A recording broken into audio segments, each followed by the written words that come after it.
শুভেচ্ছা সবাইকে। আমাদের এসএই জব কেয়ারের 14তম ব্যাচের লাইভ ক্লাসের ফ্রি লাইভ ক্লাসের এবং আমাদের অন্য ব্যাচ যেগুলো আছে যাদের ইলেকট্রনিক্স ক্লাস হয়নি বা ইলেকট্রনিক্স শুরু হয়নি তাদের আজকে ইলেকট্রনিক্স প্রথম ক্লাস। তো প্রথম ক্লাসে সবাইকে প্রথমেই ওয়েলকাম করছি এবং সেই সাথে আমি পুরোটা ক্লাস জুড়ে আমি সাথে আছি আপনাদের। আমি মোহাম্মদ সুলতান মাহমুদ। সম্ভবত ম্যাথ ক্লাসে আমাদের কথা হয়েছিল, আজকের ক্লাসটাতে আমি অ্যানালগ ইলেকট্রনিক্স পার্ট নিয়ে আপনাদের সাথে আছি। তো যেহেতু আমাদের ফার্স্ট ক্লাস এবং ফার্স্ট একদম ডিপার্টমেন্ট ইলেকট্রনিক্স পার্টের প্রথম ক্লাসে আমি পুরো ডিপার্টমেন্ট সম্পর্কে একটা ধারণা দিব। দেওয়ার পর আমরা আসলে কি পড়বো, কোথায় থেকে পড়বো, কি পড়বো, কোন জিনিসগুলো ফলো করব, এই বিষয়ে একটা দিক নির্দেশনা দিব। দেওয়ার পাশাপাশি আমার টপিকটা নিয়ে আমি আলোচনা করব, আমার অ্যানালগ ইলেকট্রনিক্স নিয়ে আমি আলোচনা করব এবং এই আলোচনার প্রথম টপিক যেটা যদি সময় কুলায় তাহলে আমরা একটু পড়াশোনাও করব। তো প্রথমেই আমি একটু আপনাদের কাছ থেকে কনফার্ম হতে চাচ্ছি যে আমাদের সাউন্ড ভিডিও জানি ভিডিও কোয়ালিটি জঘন্য, তারপরেও সাউন্ড ক্লিয়ার আছে কিনা, মোটামুটি দেখা যাচ্ছে কিনা, আর সবকিছু ঠিকঠাক থাকলে আমরা ক্লাসের পরবর্তী অংশে চলে যাব। একটু সবাই যদি কনফার্ম করতেন, যারা আমাদের অ্যাপসের মাধ্যমে, হ্যাঁ আমাদের যদি ইন্টারনাল গ্রুপের মাধ্যমে যারা যুক্ত আছেন তারা চাইলে আমাদের এখানে ভয়েস দিয়ে আপনি কথা বলতে পারেন মাইক্রোফোনটা অন করে। আর যারা আমাদের ফেসবুক লাইভে যারা আছেন তারা চাইলে কমেন্টস করে দিতে পারেন কমেন্ট সেকশনে। তো এর মধ্যেই আমি অ্যান্সার পেয়ে গেছি। হ্যাঁ, এরই মধ্যে আমি আমাদের ইন্টারনাল গ্রুপ থেকে অ্যান্সার পেয়ে গেছি যে সবকিছু ঠিক আছে। এখন যদি লাইভে কোনো ইস্যু না থাকে তাহলে আমরা আসলে শুরু করব। কলম কই দিয়ে গেল?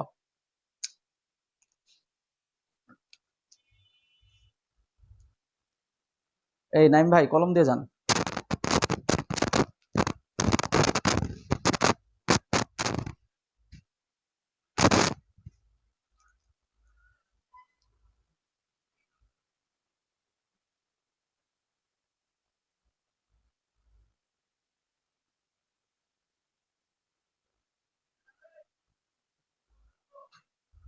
আচ্ছা, আপাতত হাতে যা আছে তাই নিয়ে শুরু করি। তো ডিপার্টমেন্টের গুরুত্বপূর্ণ একটা টপিক, আমরা যারা এসএই পোস্টের জন্য জব প্রিপারেশন নিচ্ছি তাদের জন্য ইলেকট্রনিক্স পার্টটা খুবই গুরুত্বপূর্ণ একটা পার্ট। এখান থেকে প্রায় চাকরির পরীক্ষায় প্রায় সময়ই প্রশ্ন থাকে এবং বেশিরভাগ ক্ষেত্রেই প্রশ্ন থাকে। তো এবং সবচেয়ে ইলেকট্রিক্যালের স্টুডেন্টদের এটা একটা আতঙ্কের জায়গাও। আমরা যারা ইলেকট্রনিক্স ব্যাকগ্রাউন্ডের আছি তারা মনে করি ইলেকট্রনিক্সটা মনে হয় খুবই কঠিন। তো আসলে কঠিন না, আসলে কি সেটা আমরা ক্লাস করলে বুঝতে পারবো। তো নাই তো এখানে, এটা তো রেড পেন।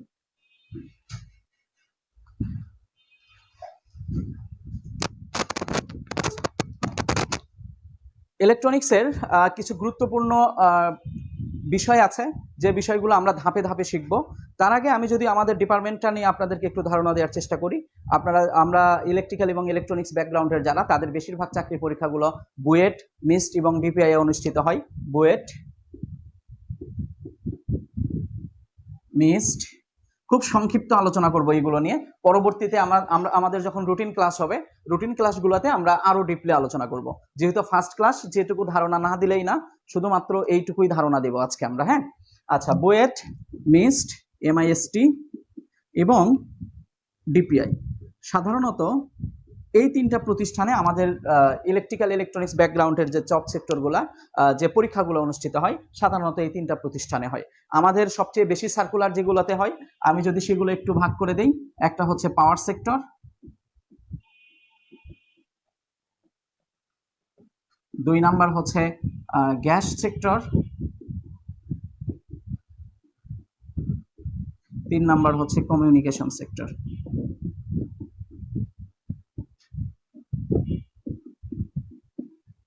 আচ্ছা, আমি সবচেয়ে বেশি যে পরীক্ষাগুলো হয় বা আমাদের সার্কুলারগুলো থাকে আমি সেইগুলো উল্লেখ করছি। এর মানে এই না যে আর কোথাও এই তিনটার বাইরে আমাদের কোথাও পরীক্ষা হয় না, বিষয়টা এমন না। এই তিনটার বাইরেও আরো কিছু প্রতিষ্ঠান আছে, সেগুলোতেও চাকরি আমাদের সাব অ্যাসিস্ট্যান্ট ইঞ্জিনিয়ার হিসাবে, ইলেকট্রনিক্স এর হিসাবে এই জায়গাগুলোতে পদ থাকে। কিন্তু এই তিনটা জায়গায় বেশি থাকে, এই জন্য এই তিনটাকে নিয়েই আমি আলোচনা করছি আজকে। তার পরবর্তীতে আমরা সবগুলো বিষয় নিয়ে আলোচনা করব ধাপে ধাপে।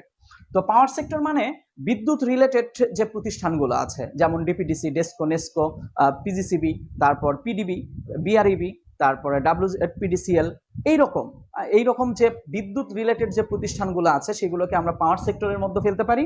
আমি যদি কয়েকটা উল্লেখ করে দেই, পিজিসিবি, ডিপিডিসি, ডেসকো,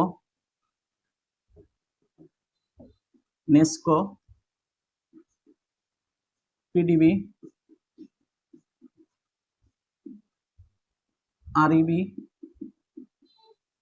এক্সেট্রা, এইভাবে যত আছে পাওয়ার সেক্টর রিলেটেড এই পরীক্ষাগুলো, এইগুলাকে আমরা পাওয়ার সেক্টরের মধ্যে ফেলি, এই কোম্পানিগুলার। আবার গ্যাস সেক্টর হচ্ছে বাপেক্স ভুক্ত যত প্রতিষ্ঠান আছে সেগুলা, Pashchimanchal gas, Sylhet gas, Sundarban gas, এই ধরনের যে প্রতিষ্ঠানগুলো আছে, বাখারাবাদ গ্যাস, এইগুলা হচ্ছে গ্যাস সেক্টরের অন্তর্ভুক্ত। আর কমিউনিকেশন সেক্টরের অন্তর্ভুক্ত হচ্ছে, আমি যদি বলি, যেমন বিটিসিএল, বিটিআরসি,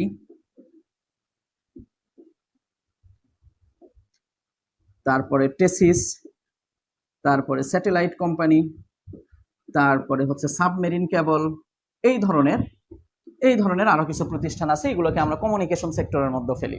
তো এই সার্কুলারগুলার, এই প্রতিষ্ঠানগুলোতে আমাদের সাব অ্যাসিস্ট্যান্ট ইঞ্জিনিয়ার হিসেবে ইলেকট্রিক্যাল এবং ইলেকট্রনিক্সের যারা পড়াশোনা করছি তাদের সবচেয়ে বেশি সার্কুলারগুলো হয় এই প্রতিষ্ঠানগুলোতে, এই 3টা সেক্টরে। তো এই পরীক্ষাগুলা, বেশিরভাগ পরীক্ষাগুলো অনুষ্ঠিত হয় আমাদের বুয়েটে, প্রায় 80% পরীক্ষা বা প্রায় 90% বা 95% পরীক্ষা আপনার বুয়েটে অনুষ্ঠিত হয়।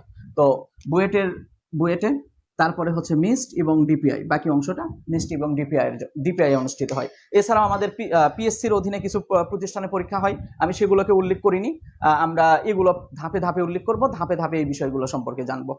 তো যেটা বলছিলাম, আমাদের বুয়েটে চাকরির পরীক্ষা যেগুলো হয় এই জায়গাগুলোতে বা এই 3টা প্রতিষ্ঠানের ক্ষেত্রে আমাদের ডিপার্টমেন্টের খুব গুরুত্বপূর্ণ ভূমিকা রাখে। এবং আমাদের ডিপার্টমেন্ট বলতে আমি এখানে ইলেকট্রনিক্স পার্টটুকুর কথা বোঝাচ্ছি, যে এই জায়গাগুলোতে ইলেকট্রনিক্স পার্টটা খুবই গুরুত্বপূর্ণ ভূমিকা রাখে। দেখা যায় যে অনেক ক্ষেত্রে একাধিক প্রশ্ন, 2টা প্রশ্ন, অনেক ক্ষেত্রে 3টা প্রশ্ন, সর্বশেষ পিডাব্লিউডি সম্ভবত বা এরকম একটা প্রতিষ্ঠানে 3টা প্রশ্ন আসছিল ইলেকট্রনিক্স থেকে। তো জায়গাটা খুবই, আমি সম্ভবত বলছি, এক্স্যাক্ট আমার মনে নাই, আমি যদি ভুল না করে থাকি আর কি। তো এইরকম ইলেকট্রনিক্স পার্ট থেকে আপনার এই জায়গাগুলোতে যখন আপনি পরীক্ষা দিবেন সেখানে প্রশ্ন থাকবেই। তো ইলেকট্রনিক্স পার্টটা খুব সহজও, খুব ছোট, এবং এই জায়গাটা থেকে প্রশ্ন থাকে, তার মানে এটা আমাদের জন্য প্লাস পয়েন্ট। তো আমি যদি আরেকটু আলোচনা করি বুয়েট নিয়ে, বুয়েটে আমাদের ডিপার্টমেন্টের 40% মার্ক থাকতে পারে, 50% মার্ক থাকতে পারে, 60% মার্ক থাকতে পারে ডিপার্টমেন্ট অংশে, ডিইপি ডিপার্টমেন্ট অংশে। হ্যাঁ, তো নন, বাকি সেক্ষেত্রে বাদ বাকি ক্ষেত্রে নন থাকবে। এখানে 40 থাকলে, 40% থাকলে এখানে 60%, এখানে 50 থাকলে এখানে 50%, এখানে 60 থাকলে এখানে 40%। আমি কিন্তু পার্সেন্ট বলছি, মার্ক বলিনি, মানে কেউ আবার এটার সাথে মার্ক উল্লেখ করিয়েন না যে 50-50 তার মানে কিছু বইয়েটা সব পরীক্ষা 100 মার্কের মধ্যে হয়, বিষয়টা এমন না, সব পরীক্ষা 100 মার্কের মধ্যে হয় না। জাস্ট আমি এখানে পার্সেন্ট বুঝাইছি যে বেশিরভাগ ক্ষেত্রে যে প্যাটার্নটা ফলো করে, আমি সেই বেশিরভাগ ক্ষেত্রটাকে নিয়ে কথা বলতেছি। আমি কিছু কিছু যেগুলোতে চেঞ্জ হয়, ব্যতিক্রম নিয়ে আমি আসলে আলোচনা করছি না, ব্যতিক্রম কখনো উদাহরণও হয় না। তো এছাড়া আমাদের আরো যে প্রতিষ্ঠানগুলো আছে মিস্ট এবং ডিপিআই, এগুলোর বিষয়টাও প্রায় সেম, একই রকম। তো এই জায়গাতে 1 ঘন্টা টাইম থাকে, হ্যাঁ, বুয়েটের ক্ষেত্রে চাকরির পরীক্ষায়। আর এই জায়গাগুলোতে 1.5 আওয়ার সময় থাকে, বা 1.5 ঘন্টার মতো সময় হাতে পাওয়া যায়, তো প্রায় বেশিরভাগ ক্ষেত্রে। আর এখানেও প্রায় সবগুলাতেই 1 ঘন্টার মতো সময় থাকে। তো এখন এই জায়গায় যেহেতু সময়টা একটু কম, সেই জন্য এখানে আমাদের থিওরিটিক্যাল বিষয়গুলো দেয় না বললেই চলে। এই বুয়েটের ক্ষেত্রে যেটা হয়, আমি বুয়েট নিয়ে একটু আলোচনা করি, তারপর অন্যগুলোতে যাই। এই বুয়েটের ক্ষেত্রে যেটা হয়, সেখানে থিওরিটিক্যাল, ডিপার্টমেন্টের অংশের থিওরিটিক্যাল বিষয়গুলো দেয় না বললেই চলে। আচ্ছা, তো কি দেয় তাহলে? এখানে যে জিনিসগুলো দেয় সেগুলো হচ্ছে আপনার ডিপার্টমেন্টের বেসিক টাইপ ম্যাথ দেয়, বেসিক টাইপ ম্যাথ। আচ্ছা, আমার কথা কি বোঝা যাচ্ছে? যারা অ্যাপসের মাধ্যমে, আমাদের ইন্টারনাল গ্রুপের মাধ্যমে যুক্ত আছে, একটু রেসপন্স করবা। আমার কথা কি বোঝা যাচ্ছে? ওকে। 2 নাম্বার হচ্ছে চিত্র, বিভিন্ন রকম চিত্র। তারপর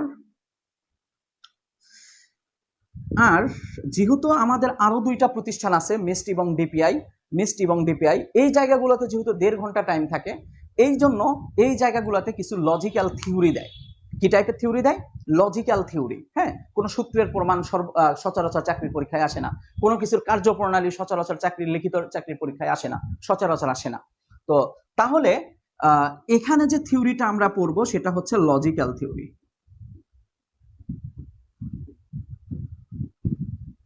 লজিক্যাল থিওরি।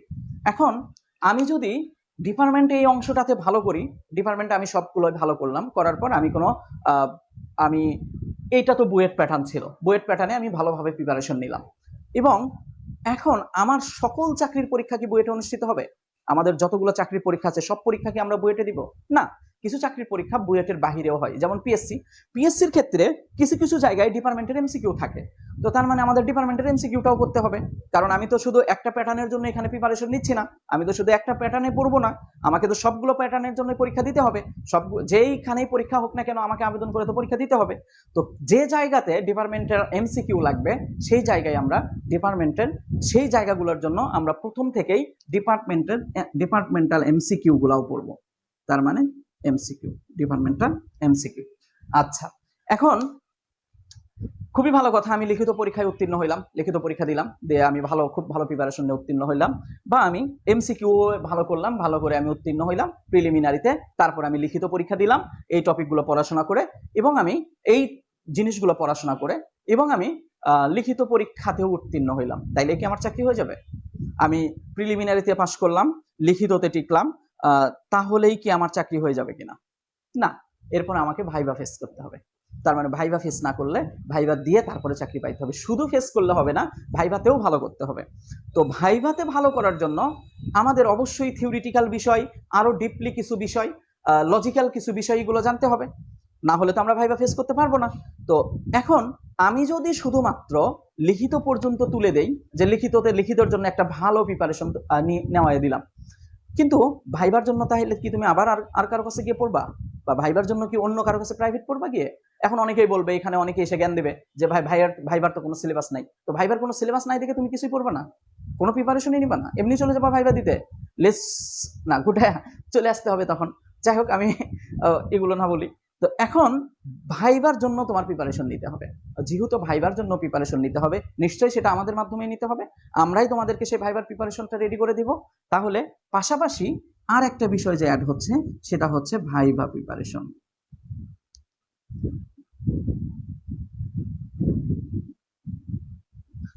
আচ্ছা, তো এখন এই যে বিষয়গুলো এখানে, এর মধ্যে কিন্তু বুয়েট না শুধু, মিস্টও অ্যাড হইল, এমআইএসটি এবং ডিপিআইও অ্যাড হইল। হ্যাঁ, এই 3টা প্রতিষ্ঠান মিলে আমরা এইভাবে টাইপ টু টাইপ, এইভাবে এই বিষয়গুলো প্রত্যেকটা অধ্যায় থেকে আমরা এই বিষয়গুলো ক্লিয়ার করে যাব। ঠিক আছে, একই সাথে আমরা বইয়ের প্যাটার্নের প্রিপারেশন হয়ে যাবে, একই সাথে আমাদের যে কোনো জায়গায় যেখানে প্রিলিমিনারি পরীক্ষা হয়, যেখানে ডিপার্টমেন্টাল এমসিকিউ থাকে, সেই প্রিপারেশনটা হয়ে যাবে, একই সাথে আমাদের ভাইভা প্রিপারেশনটাও হয়ে যাবে। তো এই হচ্ছে আমাদের পড়ানোর ধরন, এই হচ্ছে আমাদের পড়ানোর বৈশিষ্ট্য। আমরা এইভাবে ডিপার্টমেন্টাল অংশটা শেষ করব। আচ্ছা, এবার আসি আমরা, বলবো বাবা, একটু ধৈর্য ধরো, একটু ধৈর্য ধরো, রোকো যারা, সবর করো, ধাক্কা মাক্কি নাহি করনে কা, হ্যাঁ, আরাম সে লেনে কা, একটু একটু বলবো, সব বলবো। আচ্ছা, তো আমরা এই যে বিষয়গুলো পড়ার জন্য আমরা আসলে কোন জিনিসটা ফলো করব? কোটি টাকার প্রশ্ন, আমরা কি ফলো করব?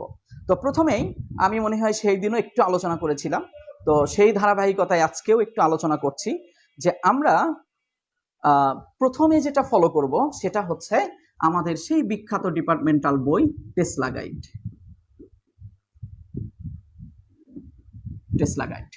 টেসলা গাইডটা আমরা ফলো করব। টেসলা গাইড অনুযায়ী আমরা বুয়েট, মিস্ট, ডিপিআই এবং বিভিন্ন রিটেন পরীক্ষার জন্য আমাদের প্রিপারেশনটা হয়ে যাবে। কিন্তু আসলে হ্যাঁ, বুঝি নাই ভাই, আরেকবার একটু, এক্সকিউজ মি, আরেকবার একটু। আচ্ছা,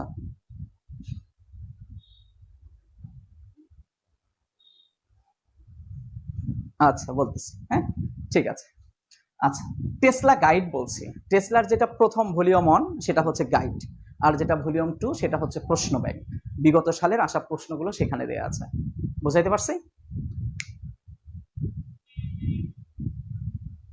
ওকে। আচ্ছা, 2 নম্বরে আমরা যেটা পড়ব সেটা হচ্ছে রনি পারভেজ।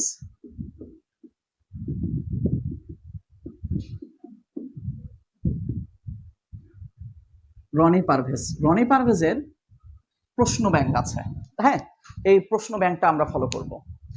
এইটা হচ্ছে আমরা যখন প্রথমে একটা অধ্যায়, আমরা যখন ধরো আমরা ডায়োড শুরু করলাম, এই ডায়োড শুরু করার পরে ডায়োডের অধ্যায়টা যখন শেষ হবে শেষের দিকে, তখন আমরা রনি পারভেজ ধরবো। রনি পারভেজে যেটা হয়, বিগত সালে যত ডায়োড থেকে যত প্রশ্ন আসছে, অ্যাসিস্ট্যান্ট, সাব অ্যাসিস্ট্যান্ট এবং বুয়েট এমএসসি অ্যাডমিশন, সব প্রশ্নগুলো ওখানে দেওয়া আছে।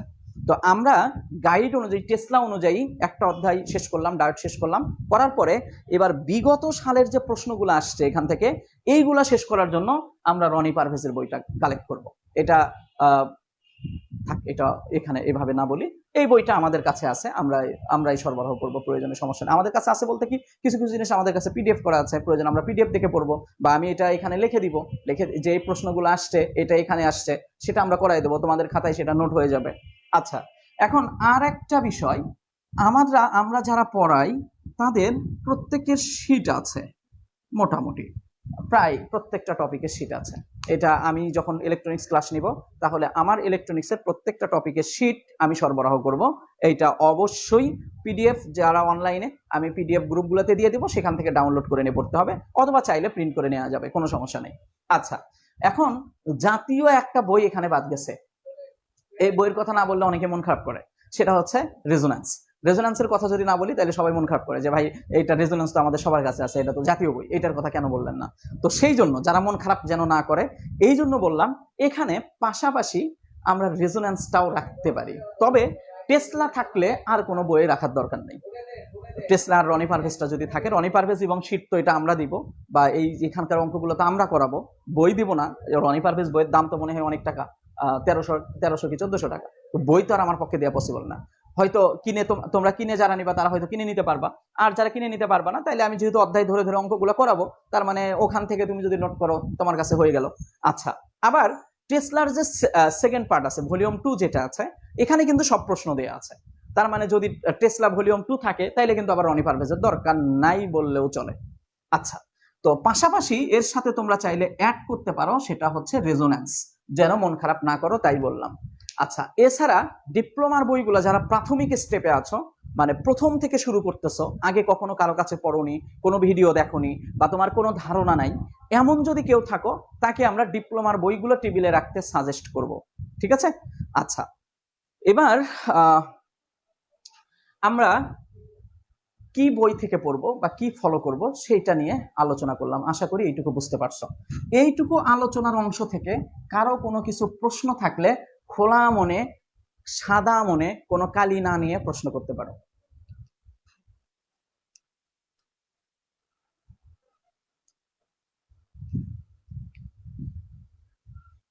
কোনো প্রশ্ন আছে কি? যারা লাইভে আছে, লাইভে তারা কমেন্ট সেকশনে প্রশ্ন করতে পারে, কোনো সমস্যা নেই। আর যারা হচ্ছে এখানে আছি, তারা তো মাইক অন করেই কথা বলতে পারি।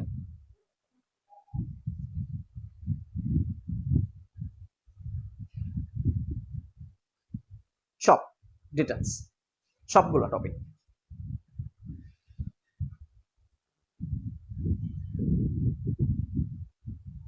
সব সব সব আছে।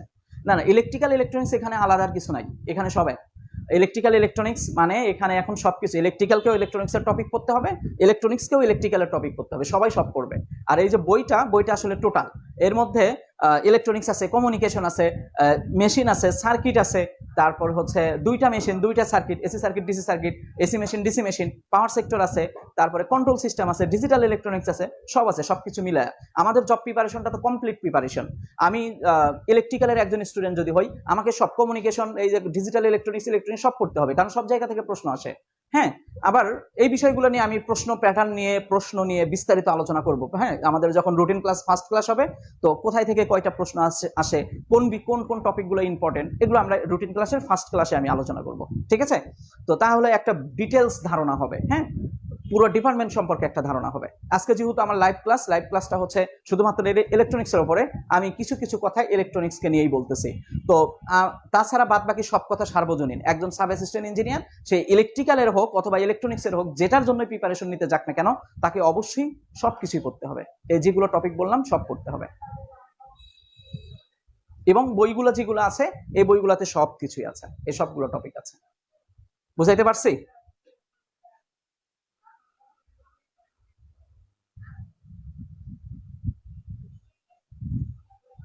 হুম, হ্যাঁ, না, আলাদা করে পড়ার দরকার নেই। লিখিতটা হচ্ছে পিএসসির লিখিত যে পরীক্ষা, এবং আমরা যেভাবে কমপ্লিট করাবো, আমরা তো ওই লিখিতটাকেও টার্গেটে রেখেই করাবো, তাই না? লজিক্যাল থিওরিগুলো পড়াবো, যে টাইপের প্রশ্নগুলো আসে, তো সবকিছু মিলে তো আমরা পড়াবো। তার মানে আমাদের পড়ানোর ভেতরেই বুয়েট, মেস্ট, ডিপিআই এবং আদার অন্য যে কোনো প্যাটার্ন এবং পিএসসি সবগুলোর একটা কমপ্লিট প্যাকেজ থাকবে, সব রকম প্রিপারেশন আমাদের হয়ে যাবে। এবং আমরা এখানে বলে দেব যে এই প্রশ্নগুলো পিএসসির লিখিততে আসছে, বা এই প্রশ্নটা পিএসসির লিখিততে আসার মতো, এই প্রশ্নগুলো এইগুলো বুয়েটের জন্য ইম্পর্টেন্ট, এইভাবে আমরা সেগুলো একদম বলে দিব। হ্যাঁ, এগুলো নিয়ে প্যারা নেওয়ার কিছু নাই। তবে প্রিলিমিনারিতে যদি পিএসসির প্রিলিমিনারি হয় এবং সেখানে যদি ডিপার্টমেন্ট এমসিকিউ থাকে, তাহলে অবশ্যই এই এমসিকিউটা আলাদা করে পড়তে হবে। এবং এই যে বইগুলো বললাম, এটা যথেষ্ট নয়। এটার জন্য ট্রিপলি অ্যানালাইসিসের একটা এমসিকিউ বই আছে, গাইড আছে, আর জিমওয়ালার একটা আছে, সেটা হচ্ছে পূর্ণাঙ্গ ব্যাখ্যা সহ। এই যে দুইটা বইয়ের নাম বললাম, এই দুইটা বইয়ের মধ্যে দেখে যেটা ভালো মনে হবে সেটা কালেক্ট করলেই হবে। ঠিক আছে? আর কোনো জিজ্ঞাসা?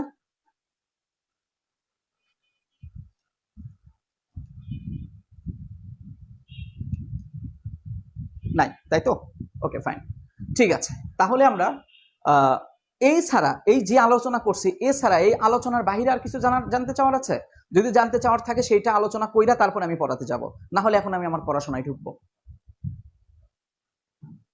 এই আলোচনাটুকুর বাহিরেও যদি কারো কোনো কিছু প্রশ্ন থাকে, সে প্রশ্ন করতে পারে, এবং নির্দ্বিধায় প্রশ্ন করতে পারে, কোনো সমস্যা নাই।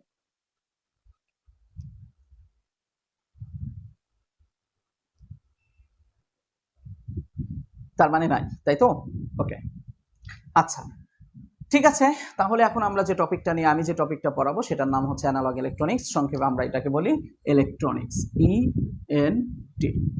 আচ্ছা, ইলেকট্রনিক্সের প্রথমে আলোচনার যে টপিকটা আছে সেই টপিকটার নাম হচ্ছে ডায়োড। নাম কি? ডায়োড। 2 নম্বরে যেটা আছে সেটা হচ্ছে রেকটিফায়ার।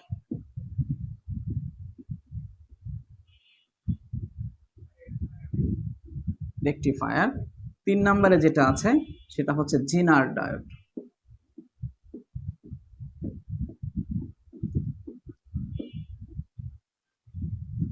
4 নম্বরে ট্রানজিস্টর।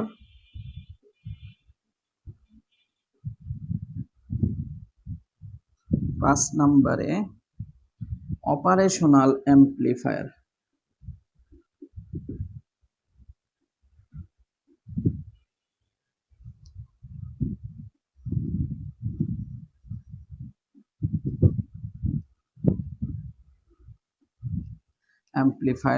6 নম্বরে হচ্ছে ফেট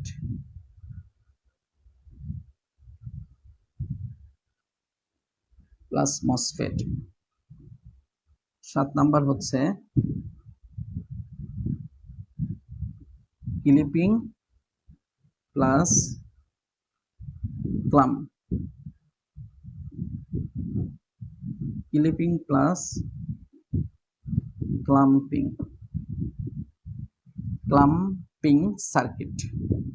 8 নাম্বার হচ্ছে অসিলেটর।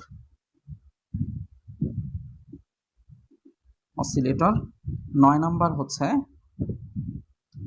অ্যাম্প্লিফায়ার।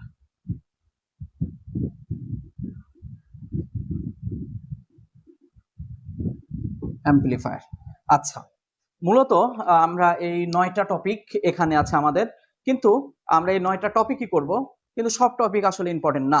হ্যাঁ, তো আমরা প্রথমে ইম্পর্টেন্ট টপিকগুলোকে যদি একটু বেছে নেওয়ার চেষ্টা করি। ডায়োড, এটা 3 স্টার, মানে খুব ইম্পর্টেন্ট। রেকটিফায়ারটাও খুব ইম্পর্টেন্ট, জেনার ডায়োডটাও ইম্পর্টেন্ট, ট্রানজিস্টরটাও ইম্পর্টেন্ট, অপারেশনাল অ্যাম্প্লিফায়ারটাও ইম্পর্টেন্ট। ফেট মসফেটের মধ্যে মসফেটটা একটু ইম্পর্টেন্ট, ক্লিপিং ক্লাম্পিংটা মোটামুটি ইম্পর্টেন্ট এখন, আগে একটা সময় খুব আসতো, অসিলেটর আসে না, অ্যাম্প্লিফায়ারটাও একটু ইম্পর্টেন্ট। আচ্ছা, এখানে আমি স্টার যেগুলাতে দিছি 3 স্টার আমি সর্বোচ্চ ইম্পর্টেন্টের জন্য 3 স্টার ব্যবহার করেছি। বাকিগুলার ক্ষেত্রে আমি যে স্টারগুলো দিছি যেগুলো 2 স্টার সেটা তার থেকে পরে একটু কম ইম্পর্টেন্ট, তারপরে 1 স্টার যেগুলো সেগুলো আরো একটু কম ইম্পর্টেন্ট, যেটার স্টারই দেয়া নাই সেটা ইম্পর্টেন্ট না। তবে আমরা ইম্পর্টেন্ট হোক আর না হোক 1 নাম্বার থেকে শুরু করে 9 নাম্বার পর্যন্ত সব টপিকই ধারাবাহিকভাবে পড়ব। ঠিক আছে, বুঝাইতে পারছি?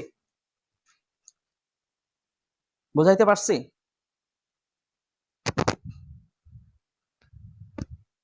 আচ্ছা, এবার আমাদের পড়াশোনায় ঢোকার কথা।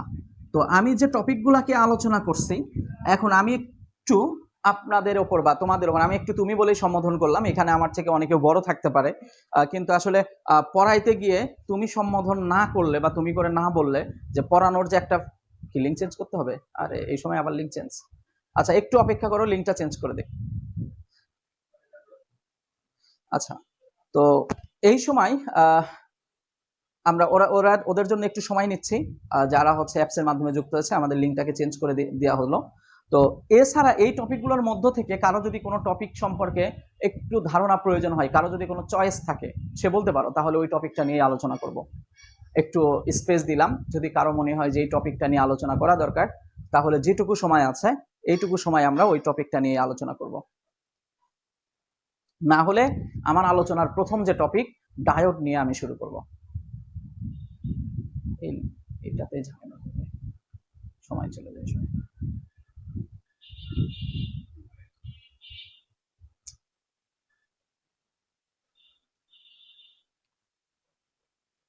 আচ্ছা, কে কোথায় থেকে পরিচিত কেউ কি আছো হোয়াটসঅ্যাপে, যারা কি বলে, যারা ফেসবুক লাইভের মাধ্যমে দেখতেছো, তোমাদের মধ্যে থেকে কেউ কি পরিচিত আছো, যে চেনা জানা আমাদের কথা হয়েছে বা আমাকে দেখেছো এমন?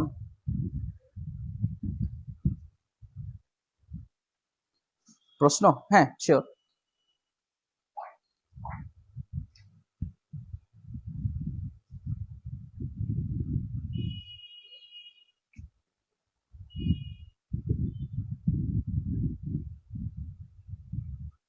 হ্যাঁ, আমরা শিট দিয়ে দিব, শিট দিয়ে দিব আমরা।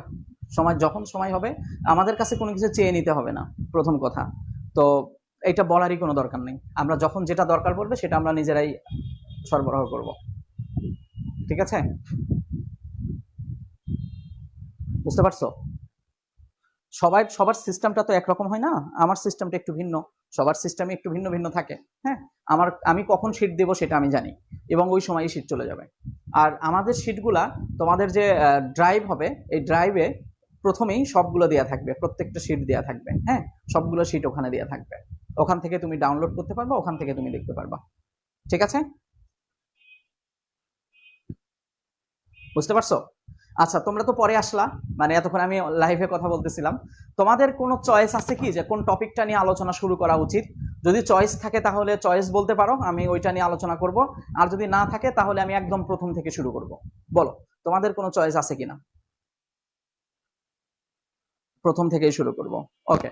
এবং আমাদের আমি লাইভেও প্রশ্নটা ছুড়ে দিয়েছিলাম, যদি কারো কোনো চয়েস থাকে চয়েস বললে আমরা সেটা নিয়ে আলোচনা করতাম। তো এখন পর্যন্ত আসলে কেউ কোনো কমেন্টস করেনি, তার মানে তোমাদের শুধু মতামত পাইলাম, তোমরা বললা প্রথম থেকে শুরু করতে। তো আসো আমরা প্রথম থেকে শুরু করি। আমাদের আলোচনার প্রথম টপিক হচ্ছে ডায়োড।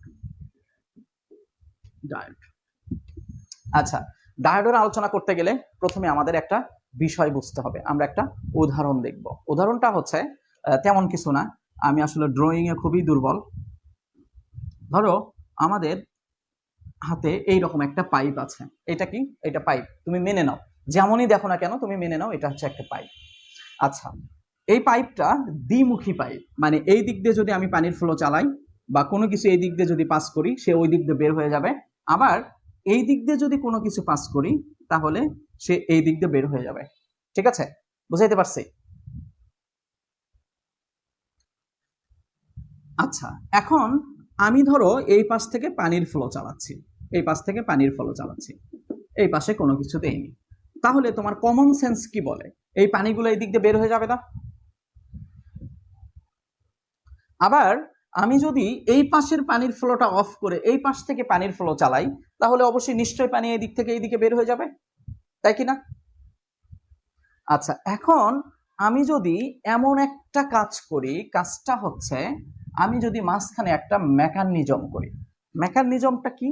মেকানিজমটা হচ্ছে আমি যদি এই জায়গায় একটা লোহার ফিক্সড লোহার পাত বসায় দেই, এই জায়গায় একটা ফিক্সড লোহার পাত বসায় দিলাম। ফিক্সড মানে কি? ফিক্সড মানে সে ফিক্সড, মানে সে একদম স্থির, তাকে তুমি নড়াইতে চড়াইতে পারবে না, সে নড়াচড়া করবে না। বুঝতে পারছি?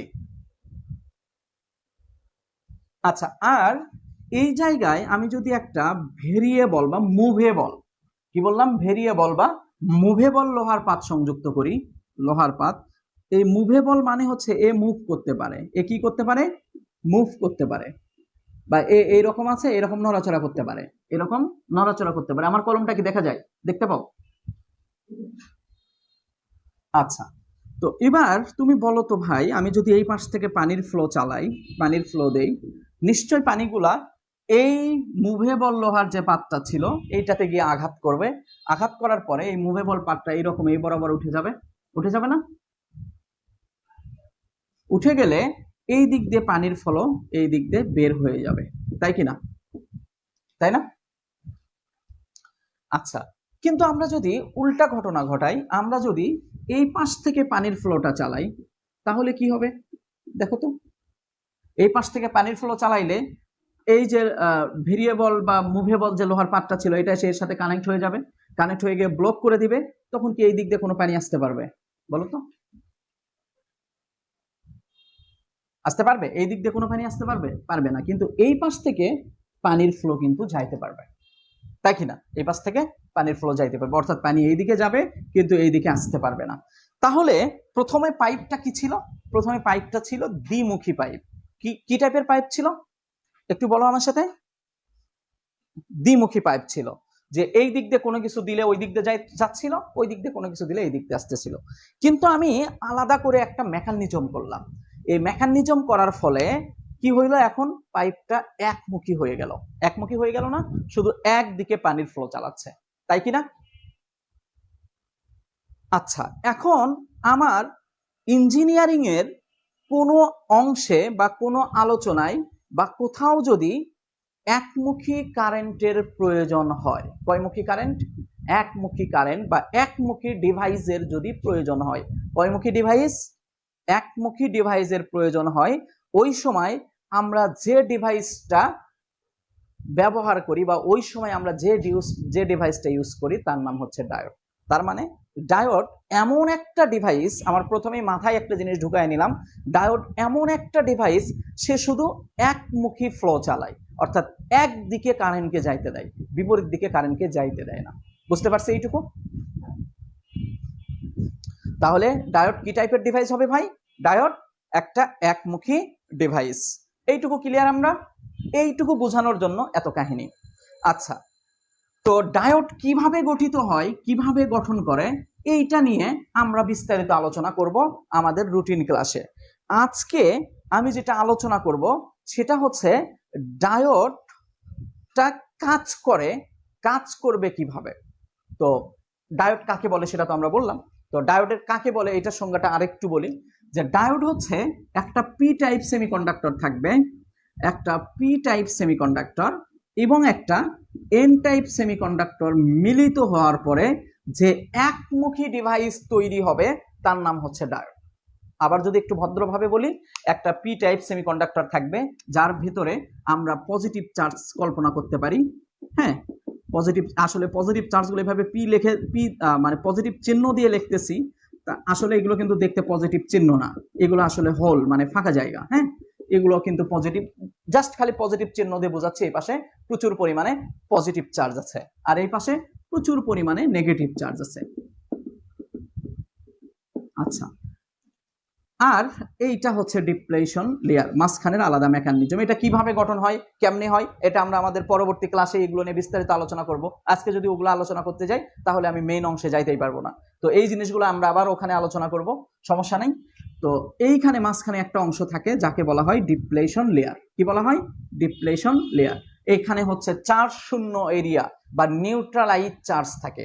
নিউট্রালাইজ চার্জ, হ্যাঁ, যে চার্জগুলো নিউট্রালাইজ চার্জ মানে কি? নিউট্রালাইজ মানে হচ্ছে যার যে বৈশিষ্ট্য সে বৈশিষ্ট্য প্রদর্শন করতে পারে না।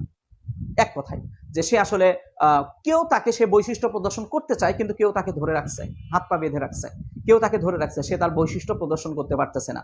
আমাদের লাইভ ক্লাস না হইলে সুন্দর কিছু উদাহরণ ছিল, আমরা সেই উদাহরণগুলো আগামী ক্লাসের মাধ্যমে দেখব, ঠিক আছে? আচ্ছা, তো এই পজিটিভ চার্জ যে পাশে থাকে এই পাশটাকে বলা হয় অ্যানোড আর নেগেটিভ চার্জটাকে বলা হয় ক্যাথোড।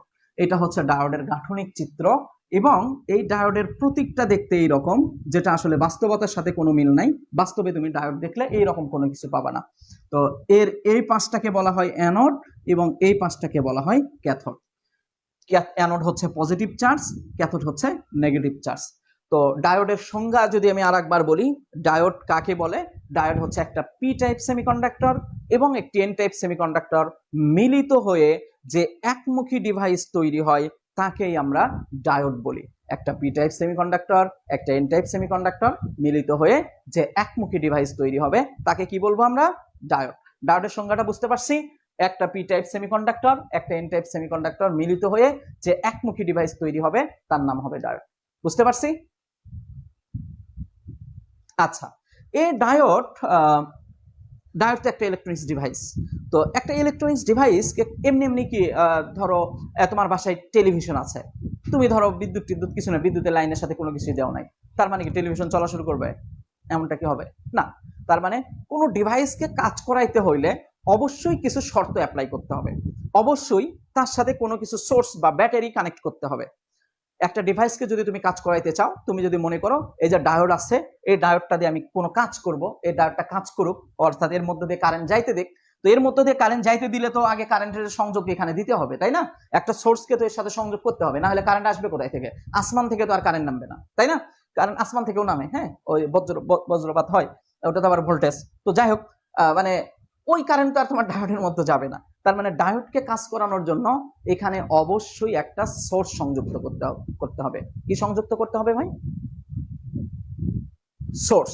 কোনো একটা ব্যাটারি বা সোর্স এই ডায়োডের সাথে সংযোগ করলে সে কাজ করবে। এখন এই যে সংযোগ করব, সংযোগ করার তো একটা উপায় লাগবে বা একটা নিয়ম লাগবে, নিয়ম ছাড়া তো কোনো কিছু হয় না। তুমি ধরো লালটার সাথে কালারটা দিলা, কালারটার সাথে লালটা দিলেই তো সবকিছু হবে না, তাই না? একটা নিয়মের মাধ্যমে সংযোগ করতে হবে।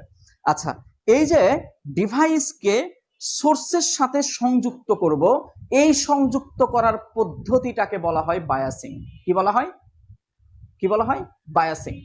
কোন ডিভাইসকে সোর্সের সাথে সংযুক্ত করার পদ্ধতিকে বায়াসিং বলে। কি বললাম? কোন ডিভাইসকে সোর্সের সাথে সংযুক্ত করার পদ্ধতিকে কি বলে? দেখি সবাই একটু বলি, বায়াসিং বলে। তাহলে আমরা একটু বায়াসিংটা নিয়ে আলোচনা করি, তাহলেই আসলে মোটামুটি আমাদের একটা প্রাথমিক লেভেলের আলোচনা শেষ হবে। তো এইটা যদি একটা ডায়োড হয়, আমরা একটু আগেই দেখলাম ডায়োডের প্রতীকটা দেখতে এরকম, এই পাশটা হচ্ছে অ্যানোড, এই পাশটা হচ্ছে ক্যাথোড। আমরা সোর্স চিনি নিশ্চয়ই সবাই, তাই না? আমরা ব্যাটারি চিনি না, ডিসি সোর্স? আচ্ছা, না চিনলে সমস্যা নেই, আমি চিনাচ্ছি। আমরা এই রকম একটা পজিটিভ, এইরকম একটা জিনিস দেখি নাই? আমরা যখন ডিসি সার্কিট করছি তখন দেখছি, আমরা যখন বিভিন্ন টপিক পড়ছি, আমরা বিভিন্ন সময় ডিপ্লোমাতে থাকতে দেখেছি। আচ্ছা, এই যে এইরকম দেখতে যে জিনিসটা, এটাকে বলা হয় ডিসি সোর্স। কি বলা হয়? DC source. কি বলা হয় একটু বলো? DC source.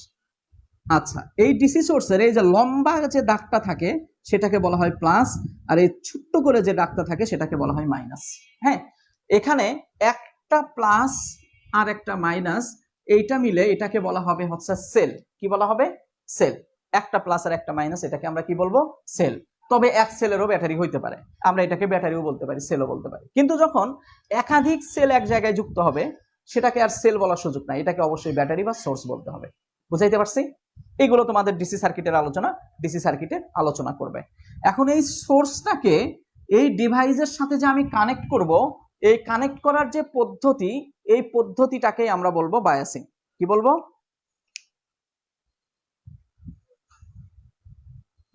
বায়াসিং। আচ্ছা, এখন এখানে এর টার্মিনাল কয়টা? ডায়োডের টার্মিনাল দুইটা। আর ডিভাইসের সোর্সের টার্মিনাল কয়টা? সোর্সেরও দুইটা।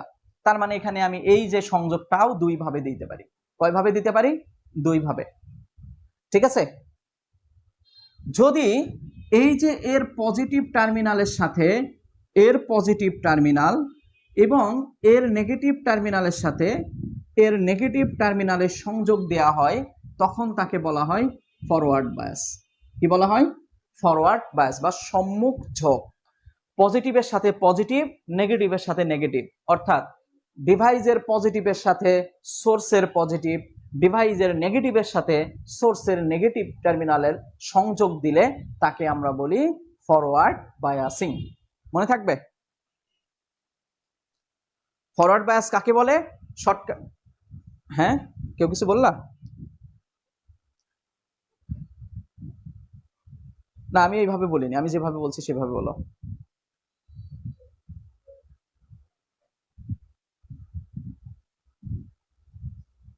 ফরওয়ার্ড বায়াস বলবো।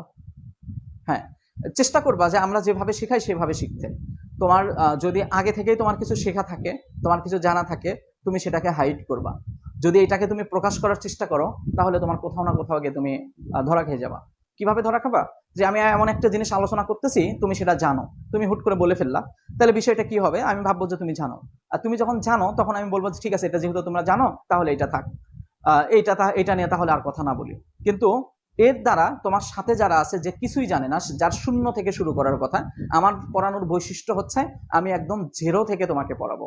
এই যে দেখো, আমি কিন্তু আগে ডিসি সোর্স চিনাইছি, যেটা তুমি জানো, আমি জানি।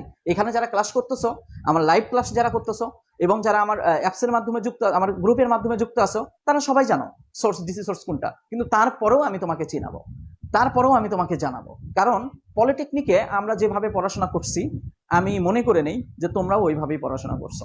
তো সেই জায়গা থেকে আমার মনে হয় যে প্রাথমিক বিষয়গুলো থেকে আবার যদি পুনরায় আলোচনা করা হয়, এখানে অনেকেই উপকৃত হবে।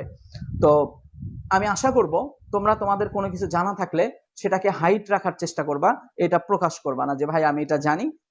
তাই তাতে করে হবে কি, আর একজন জানবে না, তো আর একজনের শেখা হবে না, যে সত্যি সত্যি জানে না। আবার শব্দ চয়নের ক্ষেত্রে আমরা যেভাবে বলি, তোমরাও এইভাবে শব্দ চয়ন করার চেষ্টা করো, কারণ তোমাকে ভাইভা ফেস করতে হবে। তুমি যদি এখন আমরা তোমাকে যেভাবে শেখাচ্ছি, এইভাবে যদি তুমি বলতে অভ্যস্ত হও, এইভাবে কথা বলতে অভ্যস্ত হও, ভাইবার জন্য তোমার খুবই এফিশিয়েন্ট হবে, ভাইবাতে তুমি খুবই বেশি ভালো আউটপুট দিতে পারবা। কিন্তু যদি ওইভাবে উপস্থাপন করতে না পারো, তাহলে তোমাকে এমন ভাবে তুমি যদি কোনো সংজ্ঞা দাও যেখান থেকে আরো 4-5টা প্রশ্ন বের হবে, তাহলে কিন্তু তুমি পেঁচকে যাবা। হ্যাঁ, তোমাকে কিন্তু পেঁচায় ফেলবে। তো যাই হোক, তোমরা চেষ্টা করবা আমরা যেভাবে শিখাই প্রথম থেকে আবারও সেইভাবে শিখতে। ওকে? আমাদের পড়ানোর বৈশিষ্ট্য হচ্ছে আমরা একদম জিরো থেকে শুরু করি, একদম জিরো থেকে তোমাকে চাকরি পাওয়ার উপযুক্ত করে তুলতে যে পর্যন্ত পড়ানো দরকার, এই পর্যন্ত আমরা পড়াবো, এই পর্যন্ত তোমাদেরকে তৈরি করব। ঠিক আছে? বুঝাইতে পারছি? আচ্ছা, হ্যাঁ, কেউ কি রাগ করলা? রাগ করনি, তাই না? আচ্ছা, ঠিক আছে। ওকে, তাহলে আমরা বলছিলাম ফরওয়ার্ড বায়াসিং হচ্ছে পজিটিভের সাথে পজিটিভ, নেগেটিভের সাথে নেগেটিভের সংযোগ দিলেই তাকে আমরা এক কথায় কি বলবো? Forward biasing. ফরওয়ার্ড বায়াসের কোনো ডিভাইসের যদি আমরা ফরওয়ার্ড বায়াস দেই, তাহলে এর মধ্য দিয়ে কারেন্ট প্রবাহিত হতে পারে। কি বললাম? শব্দটা কি বললাম? কারেন্ট প্রবাহিত হতে পারে, হবেই বলিনি। ঠিক আছে? এইটার ব্যাখ্যা আমরা একটু পরে দেব, এবং কারেন্ট প্রবাহিত হইলে সেটা কিভাবে প্রবাহিত হয় এটাও আমরা দেখব। ঠিক আছে?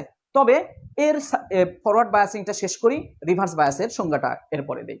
রিভার্স বায়াস হচ্ছে বিপরীতমুখী ঝোঁক। কোন মুখী ঝোঁক? বিপরীতমুখী ঝোঁক। আর ফরওয়ার্ড বায়াস মানে কি? সম্মুখ ঝোঁক। আচ্ছা, এবার রিভার্স বায়াস হচ্ছে যদি ডিভাইসের পজিটিভের সাথে সোর্সের নেগেটিভ টার্মিনাল, ডিভাইসের পজিটিভের সাথে সোর্সের নেগেটিভ টার্মিনাল এবং ডিভাইসের নেগেটিভ টার্মিনালের সাথে সোর্সের পজিটিভ টার্মিনালের সংযোগ দেওয়া হয়, তখন তাকে রিভার্স বায়াসিং বলে। রিভার্স বায়াসকে আমি আরবি দিয়ে প্রকাশ করলাম, রিভার্স বায়াস। তাহলে রিভার্স বায়াস মানে কি হয়ে গেল ভাইয়া? এখানে উল্টা হয়ে গেল না? ফরওয়ার্ড বায়াসের ফরওয়ার্ড বায়াস ছিল পজিটিভের সাথে পজিটিভ, নেগেটিভের সাথে নেগেটিভ, কিন্তু রিভার্স বায়াস কি হইলো? পজিটিভের সাথে নেগেটিভ, নেগেটিভের সাথে পজিটিভ। তার মানে যখন উল্টা হবে পজিটিভের সাথে নেগেটিভ, নেগেটিভের সাথে পজিটিভ হইলে উল্টা পজিটিভের সাথে নেগেটিভ, নেগেটিভের সাথে পজিটিভ, এমনটা হইলে আমরা তাকে বলবো রিভার্স বায়াসিং। আর যদি সম হয় পজিটিভের সাথে পজিটিভ, নেগেটিভের সাথে নেগেটিভ, তখন আমরা তাকে কি বলবো? Forward biasing. মনে থাকবে? মনে থাকবে সবার? বিষয়টা কি ক্লিয়ার? এখন ফরওয়ার্ড বায়াস দিলে কি ঘটে আর রিভার্স বায়াস দিলে কি ঘটে এইটাও আমরা দেখব পর্যায়ক্রমে। তবে তার আগে আমি একটা কথা বলেছিলাম যে ফরওয়ার্ড বায়াস অবস্থায় কোনো ডিভাইসের মধ্য দিয়ে কারেন্ট প্রবাহিত হতেও পারে, এইটা বলছিলাম। এটার কারণ আছে, কারণ আমাদের কিছু এই যে আমরা যে ডায়োড নিয়ে কথা বলতেছিলাম, কালি ঢুকছে, যে ডায়োড নিয়ে কথা বলতেছিলাম, এই ডায়োডটা সেমিকন্ডাক্টর ডায়োড, তাই না? সেমিকন্ডাক্টর দিয়ে তৈরি, এগুলো তো আমরা দেখবো। এবং আমি ওখানে বলছিলামও যে একটি পি টাইপ সেমিকন্ডাক্টর, একটি এন টাইপ সেমিকন্ডাক্টর মিলিত হয়ে যে ডিভাইস তৈরি হয়, একমুখী ডিভাইস তৈরি হয়, তাকে ডায়োড বলে। এর সংজ্ঞাতে আমরা বলছিলাম। তো সেমিকন্ডাক্টরটা সিলিকন টাইপ একটা সেমিকন্ডাক্টর আছে, সিলিকন নামক, আর একটা আছে হচ্ছে জার্মেনিয়াম। তো বহুল ব্যবহৃত আমাদের ইলেকট্রনিক্স ইঞ্জিনিয়ারিং এর এইগুলো হচ্ছে বহুল ব্যবহৃত। তো সিলিকন ডায়োড যদি হয়, কোনো ডায়োড যদি সিলিকন নামক সেমিকন্ডাক্টরে তৈরি হয়, তাহলে সেই ডায়োডটা কাজ করার শর্ত হচ্ছে ওকে কমপক্ষে 0.7 ভোল্ট আগে দিতে হবে। সে 0.7 ভোল্ট আগে খাবে, তারপরে সে কারেন্টকে প্রবাহিত হতে দেবে। তার মানে এখন একটা সিলিকন ডায়োড ওর কাজ করতে চাইলে শুধু ফরওয়ার্ড বায়াস দিলেই যে ডায়োড কাজ করবে বিষয়টা এমন না। 1 নাম্বার শর্ত হচ্ছে ফরওয়ার্ড বায়াস দিতে হবে। আসো, কোনো ডায়োড কাজ করার শর্ত তাহলে দুইটি, আমরা এইভাবে মনে রাখি। কোনো ডায়োড কাজ করার শর্ত কয়টি? কোনো ডায়োড কাজ করার শর্ত কয়টি? দুইটি। একটা হচ্ছে অবশ্যই ফরওয়ার্ড বায়াস দিতে হবে। যদি প্রথম শর্তই তুমি ফিল আপ না করো, তাহলে তো ওখানেই শেষ। তুমি যদি কাউকে বিয়ে করতে চাও, তাহলে তোমার শর্ত কি হবে? যে প্রথম শর্ত হচ্ছে মেয়ে হইতে হবে, তাই না? তুমি যে ছেলে হও। তারপরে 2 নাম্বার কি হবে? সুন্দরী হইতে হবে। সুন্দরী তো এখন 2 নাম্বারে আছে। তারপরে হয়তো পর্দা টর্দা করার বিষয় নিয়ে আসো তোমরা, অনেকেই ধর্মীয় দৃষ্টিকোণ থেকে বিভিন্ন রকম বিষয় আসে। আচ্ছা, তাহলে ফার্স্টে কি? আগে তো মেয়ে হইতে হবে। তুমি যে ছেলে হও, তুমি যে বিয়ে করতে চাও, তাহলে ফার্স্টে কি হতে হবে? আগে মেয়ে হইতে হবে না? মেয়ে হওয়ার পরে তো তারপরে সুন্দর না অসুন্দর এটা দেখবা। এখন তুমি থাক, বাকিটা না বলি। তো এখন মনে করো ডায়োডটা ঠিক এইরকম। ডায়োড কাজ করতে হইলে ফার্স্ট শর্ত আগে তাকে ফরওয়ার্ড বায়াস দিতে হবে। ফার্স্ট শর্ত হচ্ছে ফরওয়ার্ড বায়াস দিতে হবে, অর্থাৎ ফার্স্ট শর্ত হচ্ছে মেয়ে হইতে হবে। এবার এই ফরওয়ার্ড বায়াস দিলেই শুধু হবে না, ফরওয়ার্ড বায়াস হইলেই শুধু হবে না, এর ইন্টারনাল ভোল্টেজ ড্রপ। কোন সিলিকন ডায়োড হইলে, ডায়োডটা যদি সিলিকন হইলে তার ইন্টারনাল ভোল্টেজ ড্রপ 0.7। যদি জার্মেনিয়াম নামক সেমিকন্ডাক্টরে তৈরি হয়, তার ইন্টারনাল ড্রপ হচ্ছে 0.3। এখন যদি সিলিকনের পদার্থ হয়, সিলিকন নামক সেমিকন্ডাক্টর হয়, তাহলে তার ইন্টারনাল ভোল্টেজ ড্রপ হচ্ছে 0.7। তার মানে কোন সিলিকন ডায়োডকে যদি তুমি কাজ করাইতে চাও, তাহলে 1 নাম্বার শর্ত হচ্ছে ফরওয়ার্ড বায়াস তো দিতেই হবে, এইটা নিয়ে তো কোনো কথাই নাই। 2 নাম্বার হচ্ছে তার ইন্টারনাল ভোল্টেজ ড্রপের সমান অথবা তার চেয়ে বড় মানের ভোল্টেজ দিতে হবে। তার ইন্টারনাল ভোল্টেজ ড্রপের সমান অথবা তার চেয়ে বড় মানের ভোল্টেজ দিতে হবে। এখন সমান দিলেও হবে কিনা এটা নিয়ে বিতর্ক আছে। আমরা সেই বিতর্ক আগামী ক্লাসেই ক্লিয়ার হব ইনশাল্লাহ। আমরা কয়েকটা চিত্র দেখব, চিত্রের মাধ্যমে আমরা ক্লিয়ার হয়ে যাব যে সমান দিলেও হবে কিনা। আর সমান দিলে যদি 0.7 ড্রপ করে 0.7 যদি দেই, তাহলে আসলে কি ঘটবে এটাও আমরা সেখানে দেখব। তবে এখন আপাতত তুমি মনে করে নাও সমান অথবা তার চেয়ে বেশি মানের ভোল্টেজ দিতে হবে। তাহলে শর্ত কয়টা হইল ভাই? কোন ডায়োড কাজ করার শর্ত কয়টি? দুইটি। 1 নাম্বার হচ্ছে ফরওয়ার্ড বায়াসে কানেকশন দিতে হবে। কোনো সন্দেহ নাই যে তোমাকে আগে ফরওয়ার্ড বায়াসে কানেকশন দিতে হবে। ফরওয়ার্ড বায়াসে কানেকশন দিলাম। 2 নাম্বার শর্ত কি? 2 নাম্বার শর্ত হচ্ছে ইন্টারনাল ভোল্টেজ ড্রপের চেয়ে বেশি মানের ভোল্টেজ সাপ্লাই দিতে হবে। মনে থাকবে এই দুইটা? মনে থাকবে? সবার মনে থাকবে?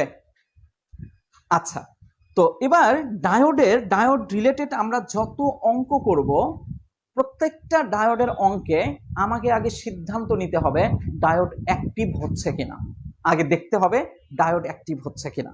স্বাভাবিকভাবে ডায়োড অ্যাক্টিভ হচ্ছে কিনা এইটা দেখার ওয়ে হচ্ছে আমার হাতে দুইটি। কয়টি বললাম আমি? দুইটি বললাম না?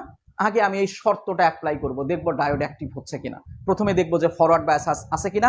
ফরওয়ার্ড বায়াস আছে কিনা এটাকে আমাকে ক্যালকুলেশন করতে বের করতে হবে। আমি দেখলেই বুঝবো না পজিটিভের সাথে পজিটিভ, নেগেটিভের সাথে নেগেটিভ আছে কিনা? বুঝবো না? অবশ্যই বুঝবো। তার মানে এটা বুঝে গেলাম। আর একটা হচ্ছে দেখবো যে ইন্টারনাল ভোল্টেজ ড্রপের চেয়ে বেশি ভোল্টেজ পাচ্ছে কিনা। যখন এই শর্ত দুইটা ফিল আপ করবে তখন কোনো ডায়োড অ্যাক্টিভ হবে এবং তখন আমরা ডায়োডটাকে অ্যাক্টিভ ধরে ক্যালকুলেশন করব। আর যখন এর কোনো একটা শর্ত ফিল আপ করবে না তখন ডায়োডটাকে অ্যাক্টিভ হবে না। যখন কোনো ডিভাইস অ্যাক্টিভ না হয়, অ্যাক্টিভ না হওয়া মানে কি? তার মধ্য দিয়ে কারেন্ট যাবে না। যদি কোনো ডিভাইসের মধ্য দিয়ে কারেন্ট না যায় তাহলে ওই ডিভাইসটা সার্কিটে থাকা এবং না থাকা একই কথা না? একই কথা না? তাহলে যেহেতু থাকা না থাকা সমান কথা, তাইলে ওরে আমরা রাখবই না, অর্থাৎ ওই ডিভাইসটাকে আমরা ওপেন করে দিব। কোনো ডায়োড যদি এই দুইটা শর্তের কোনো শর্ত ফিল আপ না করে তখন ওই ডায়োডটাকে আমরা কি হিসেবে চিন্তা করব? কথা বলো। ওপেন হিসেবে চিন্তা করব। ঠিক আছে, আজকের মতো এইটুকুই আলোচনা আমাদের পড়াশোনার। আগামী ক্লাসে আমরা ফরওয়ার্ড বায়াস দিলে কি ঘটে, ফরওয়ার্ড বায়াস রিভার্স বায়াস দিলে কি ঘটে, এই জিনিসগুলো দেখব। দেখার পরে আমরা ডায়োড নিয়ে আরো কিছু থিওরিটিক্যাল প্রশ্ন পড়ব, যেগুলোতে বিভিন্ন ভাইবাতে প্রশ্ন করে, এবং ডায়োডের আমরা ভিআই ক্যারেক্টারিস্টিক্স কার্ভ দেখব। তারপরে আমরা ডায়োড রিলেটেড বেশ কয়েকটা চিত্র দেখব। দেন আমরা ডায়োডের ম্যাথমেটিক্স করতে গেলে যা লাগবে সেই বিষয়গুলো আলোচনা করে আমরা ডায়োডের ম্যাথে যাব। এই যে ডায়োডের ম্যাথে যাব, ডায়োডের ম্যাথে যাওয়ার আগেই ডায়োডের শীট তোমরা পেয়ে যাবা। ঠিক আছে, এবং আমরা ওই শীট ধরে ধরে অঙ্কগুলো করা শুরু করব। টাইপ ওয়াইজ ভাগ করে করে অঙ্ক করব। প্রথমে ডায়োডের অঙ্কগুলো আমার শীটের অঙ্ক শেষ করব, তারপর টেসলা শেষ করব, টেসলা থেকে দাগায় দেব, সেগুলো তোমরা শেষ করবা। প্রবলেম হবে, আমি প্রবলেম সলভ করে দিব। তারপর আমরা রনি পারভেজ ধরবো, ধরার পর বিভিন্ন সালে যে প্রশ্নগুলো আসছে যেগুলো আমাদের আসার মতো এই অঙ্কগুলো সলভ করব। করার পরে তোমাদের কাছে যদি তখন এমসিকিউ বই থাকে, এই ডায়োডের মধ্য থেকে যে এমসিকিউ গুলো ইম্পর্টেন্ট, সেই এমসিকিউ ইম্পর্টেন্ট গুলো তোমাদেরকে দাগায় দেব যে এই এমসিকিউ গুলো পড়ে নিতে হবে। এই হচ্ছে আমাদের পড়ানোর সিস্টেম, এবং আমরা এইভাবেই তোমাদের কোর্সটাকে শেষ করব। এখন আমাদের যেহেতু প্রাথমিক আলোচনা শেষ হইল এবং আজকে থেকেই সম্ভবত তোমাদের ডায়োডের ডিপার্টমেন্টের ফ্রি ক্লাস শেষ ক্লাস হইল, এরপরে নন ক্লাস হইতেও পারে, এবং তোমাদের যদি রিকোয়েস্ট থাকে, তোমাদের রিকোয়েস্টের ভিত্তিতে হয়তো আরো কোনো ক্লাস আমরা চাইলে দিতে পারি। তো মনে করো আজকে থেকেই তোমাদের ডিপার্টমেন্টের শেষ ক্লাস, ফ্রি ক্লাসটা শেষ ক্লাস। তো এই অংশ থেকে এই আজকে ডিটেলস যা আলোচনা হলো, এই আলোচনার মধ্য থেকে কোনো কিছু জানতে চাওয়ার থাকলে এবং তোমাদের কোনো আমাদের কোর্স নিয়ে যাবতীয় বিষয় নিয়ে কোনো প্রশ্ন থাকলে প্রশ্ন করতে পারো। তো আমার হাতে অল্প কিছু সময় আছে, আমি প্রশ্নগুলোর উত্তর দেবো। হ্যাঁ বলো, কে যেন বলছিলাম?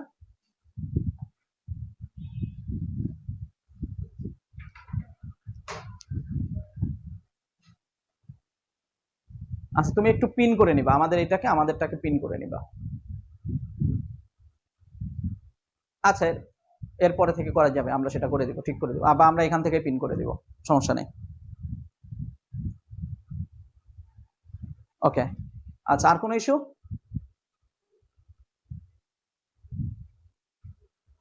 আর কোনো ইস্যু বা কোনো জিজ্ঞাসা থাকলে প্রশ্ন করতে পারো। আমাদের রুটিন ক্লাস সম্ভবত আগামীকাল থেকেই হয়তো বা আগামী পরশু দিন থেকেই হয়তো রুটিন ক্লাস শুরু হয়ে যাবে। যারা ভর্তি হয়েছ তারা রুটিন পেয়ে যাবা, যারা ভর্তি হওনি তারা হয়তো রুটিন পেয়ে যাবে না, কিছু করার নাই আসলে। আর কিছু জানতে চাওয়ার আছে?